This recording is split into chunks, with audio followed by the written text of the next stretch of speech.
metaphors, it's got to be one of the least enjoyable things. After all, they made Cinderella do it, didn't they? Because nobody really likes to clean the floors. However, most of us love the feeling of having clean floors. So in order to get to the end result, we've got to do something in the middle, and you might as well do it the easiest and most effective way that you can.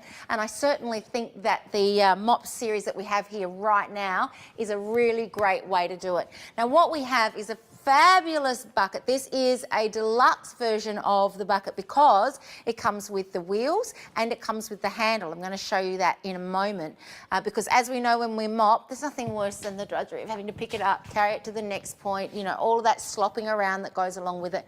It means that it makes it that much more tiresome. So if you've got wheels to pull along with, that's fab. Hey, listen, now I've said I was going to show you later, but let me just show you now while we're here. What you do is just lift up your little handle, and it is spring-loaded, as you could see by the way it flicked back, and then you can just pull your bucket around wherever you want to go. No more having to pick up a heavy bucket laden with water to move it from place to place. Now, inside here, we have our spinning section, if you like, and what you've got is, by the way, you've got a little handle there, so you can still pick it up if you want to.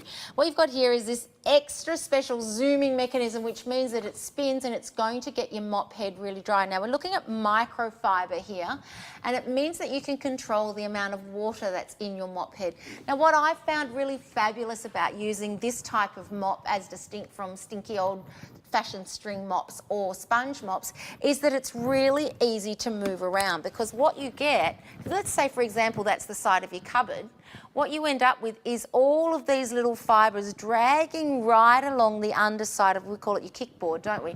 Instead of missing that critical gap between the floor and your kickboard, you're going to get right up to the edge of it. And that's going to be the same when you're cleaning around the toilet, when you're cleaning around the bathtub. You can get a really good close clean that you may not otherwise get with traditional types of mops. So this is fabulous. Now, the other thing about this, you do get the second mop head with it, and these can just be washed and reused. So you can always have a nice clean one ready to go. So wash one and then have your clean one ready to go. Now, the main, by the way, note this little trick here. This is a little plug that comes out of your bucket. So once you get it into the sink, that's my hair there, sorry about that. You can just pull out the plug and all the water will drain away. You no longer have to struggle lifting the bucket once you've got it over the laundry tub. Or if you want to take it out into the garden, you can just let it go and let it go out onto the grass.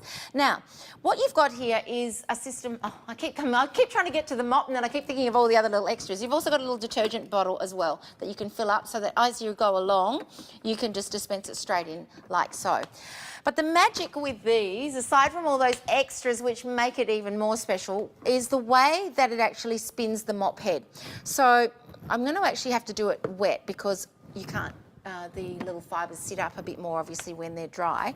But the main idea of it is that once you mop, you just release your little lock and then you push and it spins the mop, which means that when the mop gets onto the floor, it's quite dry. So it's moist enough to clean the floor, but dry enough to stop you having a big, sloppy, wet mess, which not only dries badly, but takes a long time to dry. So that's why you use the spinner, and I'll show you when I add the water in. But I also wanted to hold off putting the water in so I can show you inside the bucket, because by the same way that you can spin the mop to dry it out, you can spin the mop to clean it within the water so that you're circulating the water around the mop head. And you do that, let me try and demonstrate it this way, by popping the mop over that little notch that we saw, and then, it's hard to do upside down, but bear with me, then, let me do it like this. Then you can just zhuzh it through the water in exactly the same motion. Picture, if you will, that mop head spinning in the water. What's it going to do? It's going to release any of the little bits that the mop head's picked up while cleaning the floor. It's going to release them back into the bucket of water and drop them down to the bottom of the bucket, meaning that the mop that you pick up is going to have less residue in it and be ready to clean to the best of its ability. So, should we move on? I'll just add a bit of water. I don't know if I've got enough water here, but actually you only fill this about half. You don't need to fill it any more than that. There is a high water line inside the bucket as well. So So what we'll do is we'll pop it in. I don't think I can actually get enough water on it though. Might need to get another bit of water in there. So you can hear the water sopping around, and probably needs to be a bit fuller than that, but it'll do enough for our demonstration. So that's what your mop looks like when it comes out.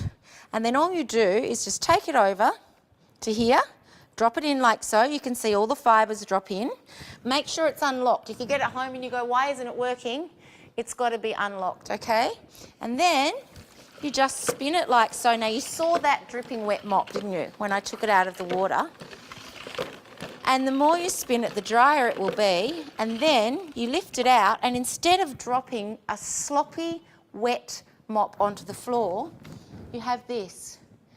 And you can see, look, it's just damp. It's not dripping. And that means that then when you drop it on the floor to go and clean it, you are going to have a lovely damp surface that's going to do its job. It's going to move around the detergent. If you even want detergent on there, you may not even need it if you're just doing a little refresh, because this is just going to give you a lovely little wipe over like so. And remember what I said about the way it spins? So as you move it, it's going to spin along, it's going to grab those edges, it's going to do a really good job around all of those hard to reach surfaces. Then you just pop it back into the bucket, like so, and then, did I unlock it? I didn't lock it even before. I should have locked it when I was cleaning with it. Spin it through the water, drop it back into the top like we did previously, spin it again, and off you go. How easy is that? So but what the main thing here is that you can spin it. You can control the wetness of the mop. You can also wash the heads, and it's microfiber. It's going to pick up all sorts of things off the floor, and it makes it really simple with the bucket with the wheels.